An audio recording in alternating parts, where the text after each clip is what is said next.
Exercise 1.1, question number 3. Find the LCM and SCF of the following integer by applying the prime factorization method. ठीक है, prime factorisation method का हमको use करना है और उससे हमको LCM और SCF फाइंड करना है जो भी हमको गिवन नंबर होगा. ओके, तो जब हमारे पास में क्वेश्चन दिया है 12, 15 एंड 21, तो इनका हमको LCM और SCF फाइंड करना है. तो देखिए कैसा फाइंड करेंगे. तो मैंने पिछली वीडियो में भी बताया था कैसे हम फाइंड करते हैं LCM और SCF. ठीक है, तो वीडियो अगर आपने देखी नहीं है तो उसको देखना. और इसमें देखो 12 का हमको सबसे पहले प्राइम फैक्टर करना पड़ेगा. ठीक है, हम अगर LCM SCF फाइंड करते हैं तो सबसे पहले हमको प्राइम फैक्टर फाइंड करना होता है. तो 12 का हमको प्राइम फैक्टर करना पड़ेगा. तो 2 के टेबल में 12 आता है 6 टाइम. ठीक है, फिर 2 के टेबल में 6 आता है 3 टाइम और फिर 3 1 जा 3. ओके, ऐसे 15 का भी करेंगे. तो 15 का करने पे देखो 3 5 जा 15, फिर 5 1 जा 5. ओके, फिर 21 का देखेंगे तो 21 का 3 7 जा 21 और 7 1 जा 7. इस तरह से हमने प्राइम फैक्टर तो कर लिया. अब इनको हम फैक्टर फॉर्म में लिखेंगे.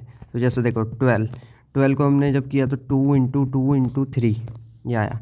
ऐसे 15 को किया तो 3 इंटू थोड़ी सी गलती हो गई, देखो 3 इंटू 5. ओके, ऐसे 21 का देखो तो 3 इंटू 7. ओके, अब हमको SCF फाइंड करना है. तो SCF फाइंड करने के लिए हम क्या करते हैं, SCF फाइंड करने के लिए हम क्या करते हैं, इन तीनों में क्या कॉमन है वो देखेंगे. तो देखो इसमें भी 3 है, इसमें भी 3 है, इसमें भी 3 है, तो तीनों में कॉमन है तो 3 इसका SCF हो जाएगा. और SCF फाइंड करना, LCM फाइंड करना है.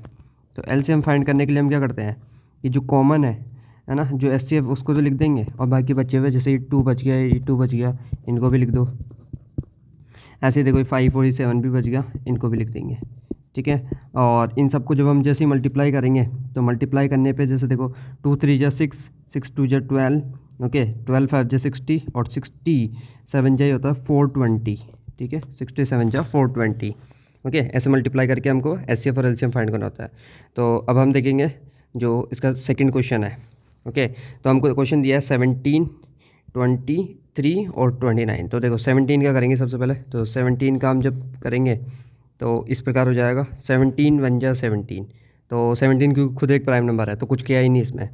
फिर 23 का देखो, तो 23 का अगर हम देखेंगे, ओके, तो 23 का देखोगे तो 23 1 जा 23. फिर 29 का देखेंगे तो 29 1 जा 29. इस तरह से सबका हमने कर दिया एक ही बार में. अब हमको क्या फाइंड करना है, SCF फाइंड करना है. तो देखो SCF फाइंड करना है. SCF फाइंड पहले तो सबसे पहले तो हमको इसका फैक्टर फॉर्म लिखना है. तो जैसे देखो 17 है, 17 का फैक्टर फॉर्म में क्या लिखूँ, तो क्योंकि खुद ही 17 ही है एक, तो मैं इसको ऐसे लिख दूंगा 1 इंटू 17. ठीक है, ऐसे ही देखो 23 को मैं कैसे लिख दूंगा 1 इंटू 23. और इसे 29 को हम कैसे लिख देंगे 1 इंटू 29. ओके, अब हमको क्या फाइंड करना है, SCF और LCM. तो देखो SCF फाइंड करेंगे. SCF फाइंड करने के लिए अब इन तीनों में कॉमन क्या है. तो देखो वैसे तो इन तीनों में कुछ भी कॉमन नहीं है, लेकिन ये जो 1 1 हमने लिखा तो ये 1 1 ही तो कॉमन है ना. और सीधा आपको बता दूं, जब भी किसी में कुछ भी कॉमन ना मिले और आपको SCF निकालना हो तो SCF 1 हो जाए. SCF का आंसर जो होता है वो 1 होता है. ओके, अब हमको LCM फाइंड करना है. LCM फाइंड करने के लिए हम क्या करेंगे कि इन सबको मल्टीप्लाई करेंगे 17 इंटू 23 इंटू 29. और जैसे ही इनको मल्टीप्लाई करेंगे तो हमारे पास जो आंसर आएगा वो होगा 11339. ठीक है, क्या आंसर होगा 11339. और ऐसे ही हमने इसका भी SCF और LCM फाइंड कर लिया. ऐसे नेक्स्ट क्वेश्चन का हम SCF और LCM फाइंड करेंगे. तो सबसे पहले हमको इनका प्राइम फैक्टर करना होगा. तो 8 का जब हम प्राइम फैक्टर करेंगे तो देखो कैसे करेंगे. 2 4 जा 8, फिर 2 के टेबल में 4 आता है 2 टाइम, फिर 2 के टेबल में 2 आता है 1 टाइम. ओके, ऐसे 9 का करेंगे तो 3 3 जा 9, फिर 3 1 जा 3. ओके, ऐसे 25 का करेंगे तो 5 5 जा 25, फिर 5 1 जा 5. ओके, इस तरह से हमने सबके प्राइम फैक्टर कर लिए. अब प्राइम फैक्टर कर लिए तो इनको फैक्टर फॉर्म में लिख दो. तो 8 को जब मैं फैक्टर फॉर्म में लिखूँगा तो 2 इंटू 2 इंटू 2. ऐसे ही 9 को फैक्टर फॉर्म में लिखूँगा तो 3 इंटू 3. और ऐसे 25 को फैक्टर फॉर्म में लिखूँगा तो हो जाएगा 5 इंटू 5. अब हमको क्या फाइंड करना है, SCF फाइंड करना है. तो देखो SCF फाइंड करेंगे.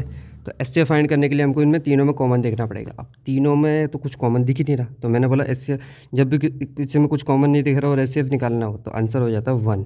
क्या आंसर हो जाएगा 1। ओके, अब हम बात करेंगे एलसीएम। तो एलसीएम निकालना है। तो देखो एलसीएम निकालने के लिए तो पहले तो हम लिखते हैं एचसीएफ को, लेकिन एचसीएफ तो यहाँ पे 1 है तो 1 को भी चलो लिख ही दो। फिर बाकी जो बचे हुए सबको लिख दो, 2 into 2 into 2, 3 into 3 into 3 into 5 into 5 into 5, और ऐसे इन सबको मल्टीप्लाई करोगे तब जो आंसर आएगा वो होगा 1800। ओके, 1800।